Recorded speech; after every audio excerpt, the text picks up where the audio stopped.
ইল্লাল্লাহ লা ইলাহা ইল্লাল্লাহ। আরো জোরে লা ইলাহা ইল্লাল্লাহ। আলহামদুলিল্লাহ, সকলে বলেন আলহামদুলিল্লাহ।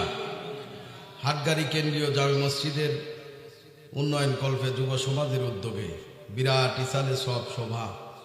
আজকের সভার সভাপতি ওস্তাদুল আল্লাম জনাব আলহাজ হাফেজ মাওলানা আব্দুল্লাহ, সাবেক ইমাম, পেশ ইমাম, পল্লী উন্নয়ন একাডেমি, জামে মসজিদ বগুড়া, আলোচনা করে ধন্য করেছেন। উদীয়মান তরুণ আলোচক আমাদের ইমাম সাহেব, কেন্দ্রীয় মসজিদের ইমাম, পেশ ইমাম হাফেজ মাওলানা মুস্তাফা বিন নাসির, বারাকাল্লাহু ফি হায়াতি। সকলেই বলেন আমিন। আমি আজকে আল্লাহর কাছে দোয়া করছি, যারা আরামের ঘুম হারাম করে শ্রোতা হয়ে নিচে বসে আছেন, আল্লাহর কাছে দোয়া করি এইভাবে একসাথে আল্লাহর নিয়ামত জান্নাতের ভিতরে যেন আমরা যাইতে পারি। পর্দার আড়ালে মা বোনেরাও বসে আছেন।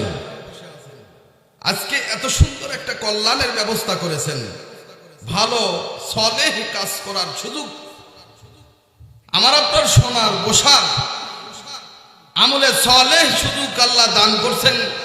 আজকের হাটগাড়ি আমার যুব সমাজ কষ্ট করে এত সুন্দর কল্যাণের কাজ করেছেন, এটা তাদের উপকার অবশ্যই আছে। পাশাপাশি আমরা যে আজকে ধৈর্যের সাথে আজকে আমরা আলোচনা করব, আমরা আলোচনা শ্রবণ করব, আমাদের সকলের জন্য ইনশাআল্লাহ আল্লাহর কাছে এটা বিশাল বড় আমলে সলেহ হতে থাকবে ইনশাআল্লাহ।